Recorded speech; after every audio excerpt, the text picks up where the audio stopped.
게 우리 윤 교수님께서 지난 시간에 저희 얘기할 때 합스부르크 이 왕조에 대해서 쭉 얘기를 해주셨단 말이죠. 근데 그때까지만 해도 합스부르크에서 계속해서 왕을 냈다. 그리고 오스트리아가 그래서 프로이센보다 위였다. 이렇게 얘기를 하셨잖아요. 합스부르크는 도대체 뭐 하는 곳인데 그렇게 황제를 오랫동안 몇백 년간 낸 거예요? 합스부르크 왕가가 한 600년 얘기하죠. 근데 뭐 우리도 사실은 조선 이씨 왕조 그도 뭐 600년이죠 뭐. 근데 사실 조선하고는 약간 느낌이 다르잖아요. 거기는 정말 많은 왕가들과 세력들이 서로 치고받고 싸우면서 멸망을 밥 먹듯이 하는 지역이었잖아요. 그 합스부르크가 커진 거는 전쟁이 아니라 결혼. 전쟁을 하면은 뭐 이길 수도 있지만 질 수도 있잖아요. 그리고 항상 이제 원한을 사잖아요. 반대에 이제 공격을 받아야 되고. 그런데 이제 결혼을 통해서 초기에 가문의 영향력을 크게 이제 확대했다고. 그리고 결혼을 하면은 이제 지창금, 상속 이런 걸 통해서 땅을 자꾸 받는 거예요.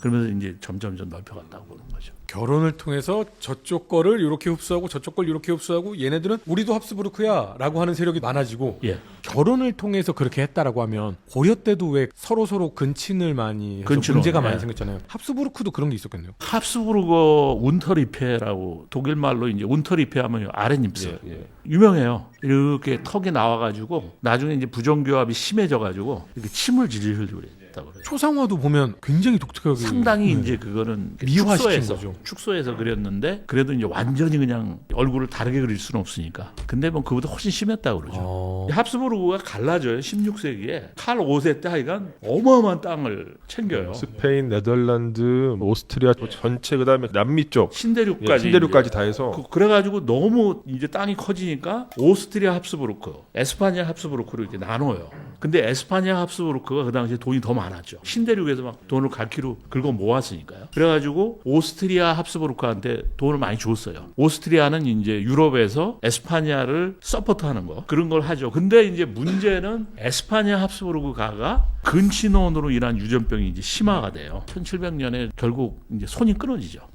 아예 예, 후손이 안 생겨요. 하긴 600년을 그렇게 살았으니. 근데 이제 오스트리아 쪽은 지금도 후손들이 있어요. 그래요? 예, 카레에서도 있고 그래요. 또 하나는 61년생이 있거든요. 정치가예요. 그러면 이름이 혼 합스부르크. 혼 합스부르크. 턱은 여전히 나와 있습니다. 아니 거기 사람들은 안 그래요.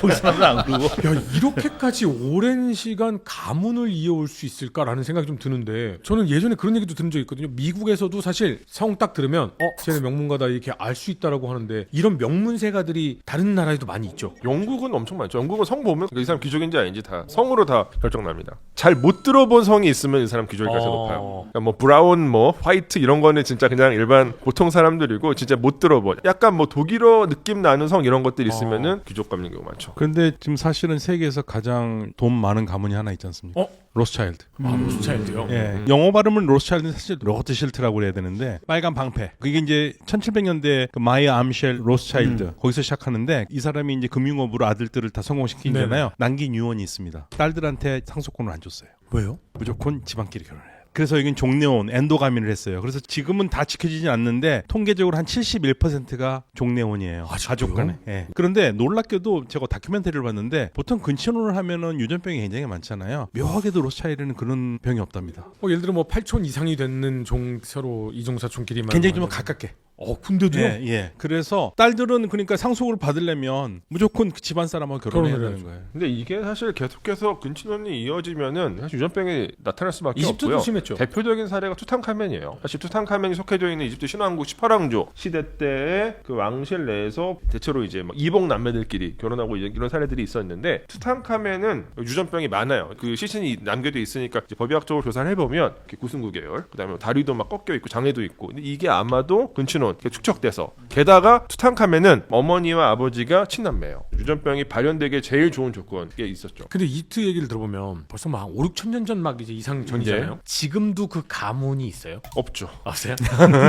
주장하는 사람은 있을 것 같다는 생각이 갑자기 들었어요. 없어요. 시기가 사실 이게 얼마나 오래됐냐면 한국으로 치면은 신석기 시대 후반 청동기 시대 그렇죠.예요. 그 청동기 시대 한반도에 있었던 가문이 지금까지 이어져 오지. 우연찮게 어떤 않겠죠. 분을 딱 인사받았는데 안녕하십니까. 저는 주먹 돌지고 일어서 준입니다. 뭐 이렇게. 근데 이제 유럽연합 지역 보면 누구의 아들, 뭐 어느 집의 뭐 누구, 막 이렇게 나오잖아요. 그렇죠. 그러니까 그러면 그게 2분입니다. 2분. 가문을 중요시 여기는 건 아닌 거 아니에요, 그러면? 아니죠. 가문 중요하죠. 왜냐하면 누구의 아들이니까. 누구의 아들의 아들의 아들. 아, 그러면 계속 이어져서 명문가일수록 누구의 아들의 누구의 아들의 누구의 아들의 이게 남아 있어요. 옛날 기록들 보면은요. 이름이 몇 대까지 올라가요. 그걸 다 외워요. 그러니까 우리는 이해를 못하는데 그 당시에는 다 외운 겁니다.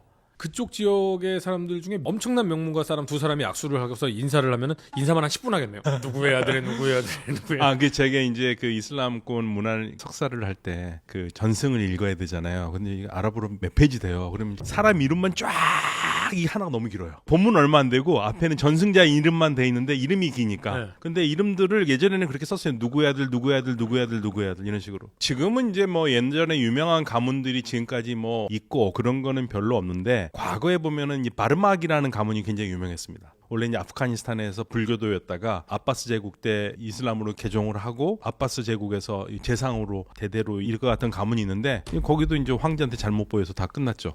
그러니까 주로 이제 황제들한테 잘못 보이면 끝나는 겁니다. 지난번 이야기했던 러시아 로마노프 왕조가 대단한 그 왕조인 게 그 전까지 계속 러시아도 왕조가 바뀌어 왔는데 한 1617년부터 거의 300년 동안 이게 유지가 되어 왔거든요. 그래서 뭐 예카제리나 여제부터 뾰트르 변방의 국가에서 세계의 중심으로 가는 그 과정에 언제나 함께 했었거든요. 결국은 로마노프 가문도 계속 근친을 많이 했었는지 결국은 그 마지막 왕은 그 혈우병 니콜라이 2세 아들이 혈우병이 있었죠. 망하는 거 보면 역시 영원히 가는 그러한 가문은 없죠. 그때 완벽히 망해서 그런지 몰라도 그 다음에 소련이 등장해도요, 또 러시아 등장해도 러시아 소련 사람들은 세습을 거의 못하는 것 같아요. 그리고 오스트리아의 재밌는 이 얘기를 하나 빠뜨렸는데 귀족들 표현하는 게 독일어에는 폰을 붙이잖아요. 폰 합스부르크 뭐 이렇게. 근데 오스트리아에서는 이제 1919년에 1차 세계대전 패전하고 나서 왕정이 붕괴되고 공화정이 들어서는데 그걸 못 쓰게 해요. 폰을. 그러니까 귀족임을 드러내지 마라. 그래 못 쓰게 해요. 독일은 썼고요. 심지어는 합스부르크 왕가 사람들은 대통령 선거에 출마하면 안 돼요.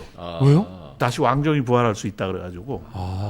그런데 2011년인가에 그것을 이제 폐지했다고 그러더라고요. 역차별이잖아요. 역차별이죠. 역차별. 근데 우리나라도 대단한 나라예요. 조선왕조 한 600년까지 있었는데도 지금 뭐 우리가 왕실에 대해서는 전혀 생각 안 하잖아요. 대단한 겁니다. 우리 평등의식이. 동양 쪽에는 이런 유명한 가문 좀 없어요? 가장 재미있는 건 역시 송씨 그 자매 있지 않습니까? 송미령하고 송칙령하고 해서 저기 왜 장제스하고 손문의 그 아내가 되고 첫째 자매는 콩상씨라는 무사람에게 했던 거 단순하게 유명해서가 아니라 실제 역사를 좌지우지했었던 그런 건 제가 아무리 봐도 근대 되면은 대부분 동아시아는 망하기 때문에 정말 저 가문은 훌륭하다기보다 저 사람들 때문에 망했어요. 근데 유일하게 저는 그 송씨 자매들이 떠올랐었습니다. 그 제일 뭐 이제 아시아권에서 살아남은 가장 명문 가문은 일본 황실이겠죠. 그 사람들이 주장에 따르면 정말 뭐 1000년 이상 된 가문이잖아요. 그리고 그 혈통을 지금도 유지하고 있다고 주장하고 있고. 일본이 천황 자체가 되게 말이 안 되는 게 2600년 전에 시작했다면 그 야요이 시대 때 이전이거든요. 그러니까 심지어는 그게 이제 메이지 유신 막부가 자기 권력을 다시 주지 않습니까?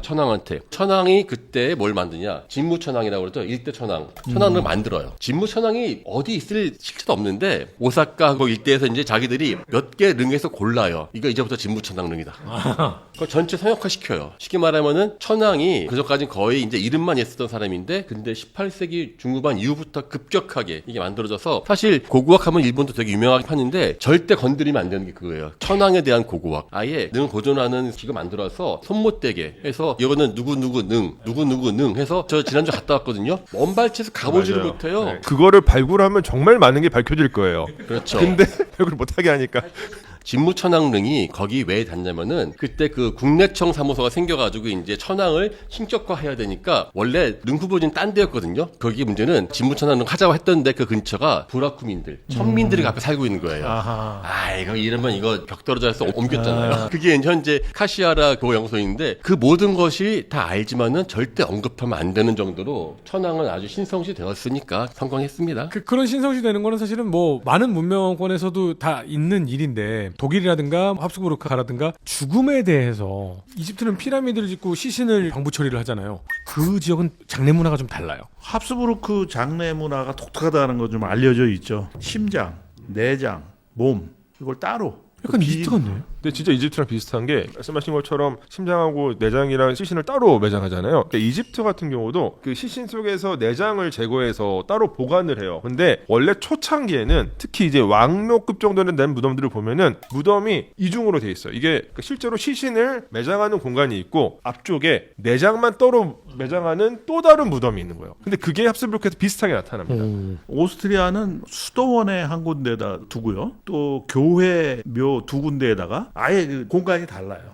왜 그러죠? 그러니까 이제 원래 그 기원은 아마도 그 운구하고, 그러니까 예를 들어서 어디 뭐 전쟁 때 갔다 죽었거나 이러면 이제 오다가 방부 시설이 없을 때니까 부패하니까요. 그러니까 이제 분리를 해서 했을 거다라고 추측을 하고, 심장 같은 경우는 이제 신학적으로 그 의미를 좀 부여를 해요. 심장은 영혼이 담겨 있는 그런 것이다. 그래가지고 쇼팽도 그 바르샤바에 가면 거기 무슨 성당에 심장이 맞아요. 이렇게 있다고 쇼팽 심장이 해놨더라고요. 네. 네. 그러니까 이게 사실은 로마 카톨릭이 가지고 있는 저는 굉장히 무거운 전통이라고 생각하고, 최근에도 우리 연구소에서 스페인에 갔다 왔는데 그레나다에 가면 성당에 시신들만 모으는 데가 있어요. 근데 그게 과거 사람들의 신심이었던 건데 와닿지가 않아요. 그러니까 우리한테는 안 맞는 겁니다. 지금의 현대인들한테는 현대인들은 안 맞지 맞는 않죠. 건데, 근데 지금도 뭐 사람들은 거기서 기도하고 막 그런 한 거거든요. 성물 숭배라는 개념이 있잖아요. 유럽에도 보니까 이제 13세기, 14세기 요때 그게 아주 그냥 유행을 해요. 그렇죠. 예. 교회가 이제 부패를 하기 시작하는데 그게 뭔가 그런 성물이랍시고 하나 있어야 교회에 권위가 서는 거예요. 아, 그래가지고 그런 것들이 뭐 오비도의 손수건 뭐, 근데 그 중에 하나가 유명한 게 뭐냐면 이탈리아 토리노 네, 대성당에 토리노 예수 수이라고 맞아요.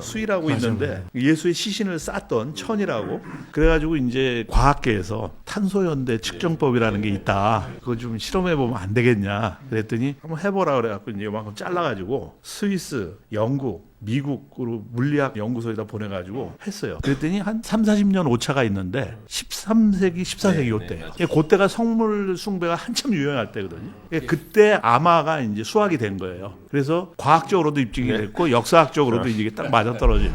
더 웃긴 게 그거에 대한 교황청의 코멘트였어요. 이제부터 성물 아니면 내려버리면 안 되잖아요. 네. 그래서 교황청 코멘트가 이 소위가 진짜인지 가짜인지 중요한 것이 아니고 중요한 것은 이 성의로 인해서 더 많은 사람들이 하나님께 가는 것이다 라고 그러니까 이게 성물 숭배가 진짜 중세시대 때 유행했었다라고 하는 몇 가지 에피소드 중에서 베네치아 사람들은 훔쳐가요, 이집트에서. 그러니까 성 마르코의 유해를 훔쳐가요. 알렉산드리아에서 이제 성 마르코가 이제 죽기 때문에 거기에 무덤이 있었는데 그 시신을 몰래 훔쳐갑니다. 근데 이제 그 당시에 이집트는 아바스 왕조 시대다 보니까 이슬람 치하에 있었는데 이 사람들이 어떻게 훔쳐가냐면 그냥 갖고다가 걸릴 수 있으니까 돼지고기에다가 숨겨서 갑니다. 근데 이제 무슬림들은 돼지고기를 혐오하니까 아이씨 근처도 안 이렇게 가니까. 해가지고 그냥 무사히 갖고 왔다. 그게 이제 실제로는 있는지 모르지만 기록적으로는 나와 있습니다. 신체의 일부를 묻는 독특한 풍습이 한국에만 있는 게 있어요. 태반하고 탯줄을 묻는 게 김유신부터 기록이 나오긴 나오는데요. 발달된 거는 조선시대거든요. 그래서 이게 크게 왕족들은요, 먼저 아기 태실이 있고요.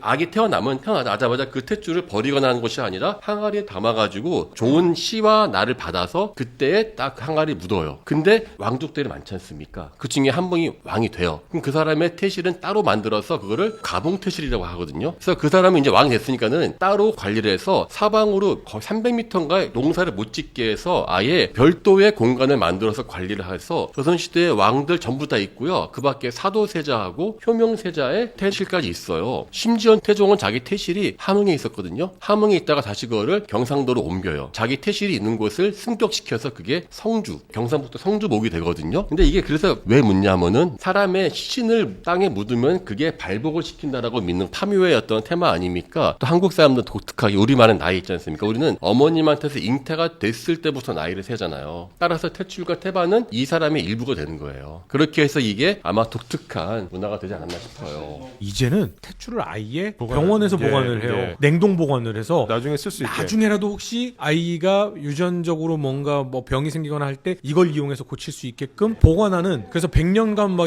보관하고 막 이렇게 해요.